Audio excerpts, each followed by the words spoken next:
जय हिंद मेरे प्यारे विद्यार्थियों, आप सभी का स्वागत है आपके प्यारा सा यूट्यूब चैनल कॉन्सेप्ट के खजाना पर।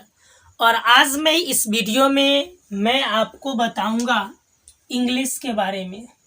चूँकि आप सभी का एग्ज़ाम कल इंग्लिश का है और चूँकि आप सरकारी स्कूल के स्टूडेंट होते हैं, बिहार बोर्ड के स्टूडेंट होते हैं, जिनके वजह से आपको अंग्रेज़ी में बहुत ही दिक्कत का सामना करना पड़ता है। आइए सिर्फ आज इस वीडियो को देख करके आप अच्छे नंबर इंग्लिश में ला सकते हैं। पूरे सिलेबस को मैं अच्छी तरीक़ा से आपको समझाने का प्रयास करूंगा। फिर आप क्वेश्चन को किस ढंग से आप बना के आइएगा, जैसे शॉर्ट आंसर टाइप क्वेश्चन हो गया, इंग्लिश में पैराग्राफ हो गया, एस्से हो गया, इन सब के क्वेश्चन को आप कैसे सॉल्यूशन करके आएंगे, तो मैं उसी के बारे में बात करने वाला हूं। तो आप वीडियो के अंत तक बने रहिएगा और इस वीडियो को देखने के बाद आपको इंग्लिश का कोई भी दूसरा वीडियो देखने का कोई ज़रूरत नहीं है और ज़्यादा इंग्लिश के लिए आपको परेशान भी नहीं होना है। चूँकि अगर आपका इंग्लिश में 30 नंबर से कम भी रहता है तब भी आप फेल नहीं होइएगा, इसलिए बेसी आप टेंशन लेने का प्रयास नहीं कीजिए। इंग्लिश में 30 से भी कम नंबर रहेगा तो भी आप फेल नहीं होइएगा, क्रॉस नहीं लगता है। इसके लिए आपको निश्चिंत हो जाना है और आपको ध्यान यह रखना है कि इंग्लिश में नंबर अगर 30 से कम भी रहेगा तो कोनो एग्ज़ाम में मतलब नहीं आपसे पूछता है कि मैट्रिक वाले एग्ज़ाम में आपको इंग्लिश में कितना नंबर आया है। इंटर वाला का वैल्यू होता है, मैट्रिक वाला का वैल्यू नहीं होता है। फिर भी आइए आज मैं इस वीडियो को अगर आप बढ़िया से अगर देख लेते हैं तो फिर 30 किया आपको अच्छा नंबर इंग्लिश में आने वाला है। तो देखिए मैं आपको समझाने वाला हूँ डिज़ाइन ऑफ क्वेश्चन पेपर, यानी कि जो इंग्लिश का क्वेश्चन पेपर होगा, यानी 100 नंबर का आपका एग्ज़ाम होगा। चूँकि आप जानते हैं कि लैंग्वेज विषय में कोई प्रैक्टिकल नहीं होता है, तो जो इंग्लिश का क्वेश्चन पेपर रहेगा, आपको इंग्लिश का क्वेश्चन पेपर हम बता देते हैं।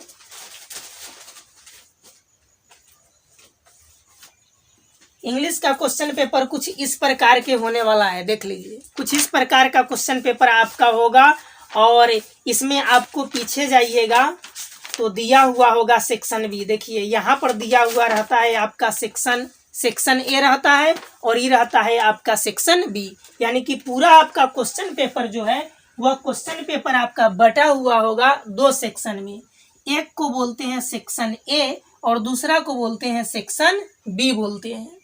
अब सेक्शन ए में ऑब्जेक्टिव टाइप के क्वेश्चन होते हैं और सेक्शन बी में डिस्क्रिप्टिव टाइप के क्वेश्चन होते हैं, अर्थात इसमें आपको ओमर शीट पर घसना होगा। ऑब्जेक्टिव रहता है और ये सब्जेक्टिव हुआ जिसको आपको आंसर शीट पर लिखना है। चलिए फिर आगे आपको हम बताते हैं कि टोटल ऑब्जेक्टिव में 100 क्वेश्चन पूछा जाएगा, कोई 50 क्वेश्चन का आपको आंसर देना है। टोटल आपका 100 रहेगा ऑब्जेक्टिव, 50 को आपको बनाना है और बना के उसको ओमर शीट पर आपको गोला करना है।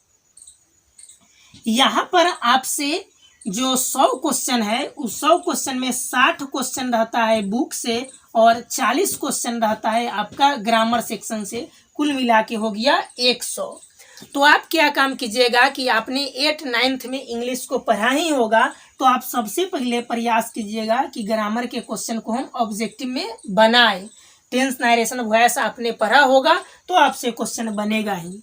उसके बाद बुक को टच कीजिएगा और टोटल 100 में से 50 को आराम से सही या गलत जो आपको समझ में आता है उसको आपको गोला कर देना है। देखिए अब सेक्शन बी में जैसे पहुंचिएगा गोला करने के बाद, ऑब्जेक्टिव को कंप्लीट करने के बाद, तो सब्जेक्टिव में आपको क्या काम करना है। आपको देखिए 2 पैसेज दिए जाएंगे। जैसे ही सेक्शन बी में आप पहुंचिएगा तो क्वेश्चन नंबर 1 में आपको दिया हुआ रहेगा पैसेज और फिर और में भी पैसेज दिया हुआ रहता है, तो दोनों में से किसी एक को आप बनाइएगा। 7 नंबर का आपका पूछा जाएगा।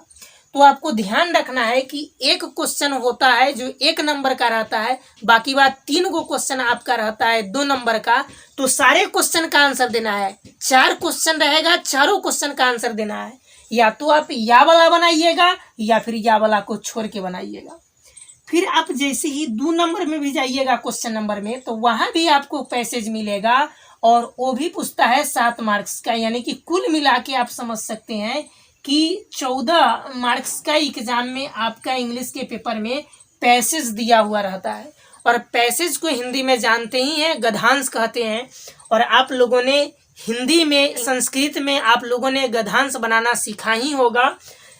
कैसे बनाते हैं गद्यांश को देखते हैं हम लोग। क्वेश्चन पढ़ते हैं और देख लेते हैं कि ओइसनका वाला शब्द कहाँ मिल रहा है। जहाँ मिलता है तहाँ से एक सेंटेंस को हम उतार देते हैं, हमारा काम हो जाता है कंप्लीट। तो अगर इस तरीके से आप पैसेज को बना के आते हैं, अगर बढ़िया से अगर कर लेते हैं, तो इतना बात आप याद रखिए कि आपका कम से कम 10 नंबर तक कोई नहीं रोकेगा। हमको उम्मीद है चला कि ऑब्जेक्टिव से ज़्यादा आपका सब्जेक्टिव में ही नंबर आ सकता है। सिर्फ जो मैं कहता हूँ उसको आप करिएगा। करना है आपको क्या कि पैसेज बनाना आप सीख ही चुके हैं कि कैसे बनाना है। क्वेश्चन को पढ़ लेना है, क्वेश्चन में आप देख लीजिएगा कि ये वाला 2 शब्द, ये वाला 2 वर्ड पैसेज में कहाँ मिलता है। तो 1 नंबर क्वेश्चन है तो ऊपरे वाला लाइन में मिल जाएगा पैसेज, 2 नंबर क्वेश्चन है तो ओकरा जस्ट नीचे मिल जाता है। तो इस तरीके से आप इसको बना लीजिएगा। फिर क्वेश्चन नंबर 3 में आपको दिया हुआ रहता है पोएम से क्वेश्चन आंसर करने के लिए। 3 गो क्वेश्चन रहेगा, तीनों क्वेश्चन को बनाना है। सब में आपको या वाला दिया हुआ रहेगा, और वाला दिया हुआ रहेगा, तो कोई एक ही को आप बनाइएगा। ऐसा नहीं कि और वाला को भी बना दीजिए और उस ऊपर वाला को भी बना दीजिए, तो गड़बड़ हो जाएगा। कोई एक ही को आपको बनाना है। तो पोएम से क्वेश्चन रहेगा। आप बोलिएगा सर ये पोएम तो हमको समझ में नहीं आता है, क्वेश्चन को कैसे बनाएंगे? तो छोड़ के आप आइएगा। छोड़ने से तो फायदा ना है कि आप कुछ ना कुछ लिख के चले आइए। तो आप तीनों क्वेश्चन में करिएगा क्या कि देख लीजिएगा उसमें भी शब्द कि कौन सा वर्ड है जो पोएम में मैच मारता है। उसी पोएम को आप 2 लाइन लिख दीजिएगा, 1 लाइन लिख दीजिएगा, हो गया कहानी समाप्त। फिर आपका क्वेश्चन आंसर रहेगा। 10 गो पूछेगा, 5 गो का आंसर देना है। इसमें आपको ध्यान रखना है। 10 गो में से 5 गो क्वेश्चन के आंसर दीजिएगा। 10 नंबर के यहाँ से पूछा जाता है। शॉर्ट क्वेश्चन को कैसे बनाएंगे, 2 नंबर वाला क्वेश्चन को कैसे बनाएंगे? कम से कम आपको लिखना है 4 से 5 लाइन। कम से कम ध्यान आपको रखना है कि जब भी 2 नंबर वाला क्वेश्चन शुरू होगा तो अगर हाउ से शुरू होता है, व्हाट से शुरू होता है, यानी कि कोई भी अगर WH वर्ड से अगर शुरू हो रहा है तो पहले वो WH वर्ड को आप हटा दीजिए। सबसे पहले उसको हटा दीजिए। उसके बाद जो हेल्पिंग वर्ब आपका दिया हुआ रहेगा, चाहे डू रहेगा, चाहे डज रहेगा, चाहे आपका डिड दिया हुआ रहेगा, चाहे इज एम आर जो भी रहेगा, उसको हटा दीजिएगा। और उसके बाद से यानी व्हाट, हाउ, यह सभी WH वर्ड और हेल्पिंग वर्ब के हटाने के बाद जो बाद वाला रहेगा वाक्य, उसको लिखिएगा। और उसको लिखने के बाद आपको ना आएगा ना यदि समझ में, तो आपको क्या काम करना है कि जे पैसेज को आप पहले से बना चुके हैं, वो पैसेज के छोड़ के आप दूसरा वाला पैसेज में से लाइन उठा के आई वाला में मेंशन कर दीजिएगा। देखो, छोड़ने से बढ़िया हम ट्रिक बता रहे हैं आपको कि नहीं आ रहा है तो क्या करना है इसे।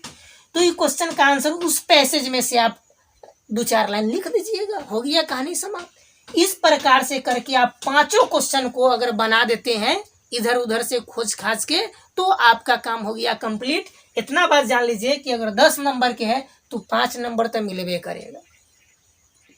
फिर है आपका पैराग्राफ, जिसको एस्से बोलते हैं। ये 5 नंबर के आपका 5 गो क्वेश्चन रहेगा। एगो क्वेश्चन के आंसर देना पड़ता है। कुछ पर पूछ सकता है, हेल्थ इज वेल्थ, करप्शन, फिर आपसे पूछा जा सकता है टेररिज्म, किसी के भी बारे में आपसे पूछा जा सकता है। तो हिंदी में याद करे में आपको बुखार छूट जाता है, इंग्लिश बाकी कैसे कीजिएगा? तो फिर इसको भी उसी तरीके से करना है। जे पैसेज के देखिएगा इसमें से, जैसे में ई वाला पैसेज के और वाला कि ए में आंसर लिख दिए, तो अगला वाला में आपको ध्यान देना है। क्या करना है कि अभी पैराग्राफ बनाना है, इससे बनाना है, तो दूसरा वाला पैसेज के या वाला जो होगा, जिसको आप नहीं बने ले रहिएगा, वो में से जाके उतार के और इसको आपको क्या करना है, लिख देना है। जैसे आप लास्ट में जाइएगा तो क्वेश्चन नंबर 6 में, क्वेश्चन नंबर 6 से आपको 11 तक दिया हुआ रहेगा क्वेश्चन, कुल मिला के 6 गो। और ये 6 क्वेश्चन में से 3 ही क्वेश्चन का आपको आंसर देना है, 3 गो का आपको आंसर देना है। ये भी पूछेगा आपका 15 नंबर का। अभी 6 गो जो क्वेश्चन है वो कहाँ कहाँ से रहता है, तो देखिए नोटिस रहेगा, फिर रिपोर्ट रहेगा, फिर एप्लीकेशन रहेगा, फिर लेटर रहेगा, फिर स्पीच रहेगा, फिर आपका मैसेज रहेगा। तो अब ये 6 गो में से आपको बनाना किसको है, आपके लिए जो आसान होगा मैं उसी को बताऊंगा और यहाँ से भी आपका नंबर आ जाएगा अच्छा। तो आप सबसे अच्छा रहेगा मेरे हिसाब से कि आप एप्लीकेशन के बनाइए और लेटर बनाइएगा और स्पीच बनाइएगा, 3 को बना लीजिए, कहानी हो जाएगा आपका ख़त्म। यदि आपको दूसरा भी आता है तो आप बना सकते हैं, कोई दिक्कत नहीं है। लेकिन मेरा मानना है कि इन सभी में ज़्यादा दिक्कत आपको नहीं होगा, क्योंकि बहुत सारे जगहों पर आपने एप्लीकेशन लिखा होगा। कैसे इंग्लिश में एप्लीकेशन लिखते हैं, तो टू लिखते हैं, टू के बाद कॉमा लगाते हैं। अगर हेडमास्टर के बारे में है तो हेडमास्टर लिखते हैं, द हेडमास्टर, द प्रिंसिपल जो रहता है उसको लिखते हैं। फिर उस स्कूल का, उस कॉलेज का नीचे हम लोग नाम लिखते हैं। नाम के बाद लास्ट में हम लोग सब्जेक्ट डालते हैं कि इसका विषय क्या है, उस विषय को हम लोग लिखते हैं कि एप्लीकेशन किस पर लिखने जा रहे हैं। उसके बाद आप क्या करते हैं, तो उसके बाद आप लिखते हैं नीचे सर, और सर के बाद कॉमा, और कॉमा के बाद आप लोगों ने बचपन में पढ़ा ही होगा कि most humble and respectfully I beg to say that. उसको आप लिख के और 2-4 लाइन को इधर उधर से आप मैनेज करके और लिख लीजिएगा। और फिर आप 1 लाइन बीच में छोड़ दीजिएगा, और बीच में 1 लाइन छोड़ने के बाद आप फिर 1 से 2 लाइन, 1 से 2 सेंटेंस आप लिख दीजिएगा। और लास्ट में इधर आप जैसे में आप लिखते हैं ना कि आपका आज्ञाकारी छात्र, तो इसी यहाँ लिख दीजिएगा आप कि योर ओबीडिएंट स्टूडेंट, और इधर आप लिख दीजिएगा डेट। हो जाएगा आपका आराम से। खाली आप फॉर्मेट बना देते हैं तो आपको अच्छा नंबर आ जाएगा। यदि आपको फॉर्मेट चाहिए तो डिस्क्रिप्शन बॉक्स में लिंक दिया हुआ है, वहां से जा करके आप टेलीग्राम चैनल को ज्वाइन कीजिए और वहां पर मैं इन सब को सेंड कर दूंगा, आपको परेशानी नहीं होगा। फिर आपको क्या काम करना है कि यदि आपको लेटर बनाना है तो लेटर में आप जानते हैं लेटर में क्या करना है, आप लिखिएगा my dear brother, my dear sister, इस प्रकार से लिख के और 3-4 लाइन लिख दीजिए मैटर। कुछ नहीं समझ में आता है तो किधरों से उतार ना दीजिए, और उसके बाद 1-8 लाइन छोड़ दीजिएगा, और 1 लाइन छोड़ने के बाद फिर आप 1-2 लाइन लिख दीजिए, और फिर 1-2 लाइन लिख दीजिएगा। उसके बाद आप नीचे आप लिख दीजिए जिसके बारे में आप लिखना चाहते हैं। लिखना चाहते हैं अपने फ्रेंड के बारे में, जिसके भी बारे में आप लिखना चाहते हैं उसके बारे में आप नीचे लिख दीजिएगा। और दिनांक लेटर वाला में आप दाहिने साइड लिखिएगा ऊपर में ही। यदि आपको समझ में नहीं आता है तो मैं फॉर्मेट को सेंड कर दूंगा टेलीग्राम चैनल पर, जाके आप वहां से देख लीजिएगा। फिर आप लोगों ने बचपन में स्पीच स्कूल वगैरह में दिया ही है, कैसे देते हैं, रिस्पेक्टेड सर, गुड मॉर्निंग, इस तरीके से हम सेंटेंस की शुरुआत करते हैं और लास्ट में हम लोग बोलते हैं थैंक यू। तो 1 लाइन छोड़ के आप लिख दीजिएगा थैंक यू। यदि इस तरीके से आप पेपर को लिख के आते हैं तो आपके एग्जाम में बहुत ही अच्छा नंबर आने वाला है। दोस्तों यह वीडियो आपको कैसा लगा जरूर आप कमेंट करके हमें बताइएगा, और इस वीडियो को दोस्तों के पास भी शेयर कर दीजिए ताकि वो भी इंग्लिश से अगर डर रहे हैं तो इंग्लिश का डर उन्हें दूर हो जाए और कल के भी एग्ज़ाम में अच्छे तरह से वो क्वेश्चन को अटेम्प्ट करके आएँ, पूरा क्वेश्चन को बना के आएँ। रखते हैं इस वीडियो को यहीं तक। Thank you.